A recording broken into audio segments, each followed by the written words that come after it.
skills that they've learned during actual scenarios. And as you can see during that last scenario, things can get pretty stressful, and the actors did a good job of making the issue very stressful. And so we're excited about putting these new skills to work and maybe being able to plug people into resources maybe that would lead us not to arrest them. And if we can do that, or even if we do end up arresting them, maybe we can de-escalate the situation so that we're not having to go hands-on and actually fight.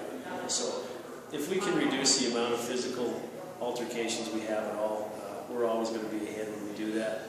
And then if we can plug people into the right services, that's a service that we can provide to them, even though sometimes it's difficult, sometimes it's a long process. But the main thing is if we can get people plugged into the services they need, a lot of times we don't have to make an arrest.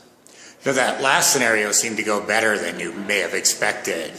Yeah, well, given that they had 4 people in that room that were all acting out either mental issues or drug issues or even co-occurring issues, so they had a lot of food on their plate right there, and so that they did a nice job of trying to de-escalate the thing and provide services, and in the end nobody ended up arrested during that scenario, and they all were able to, or well, not all of them, but most of them were able to get plugged into some service, whether it was at the hospital or the mental health profession.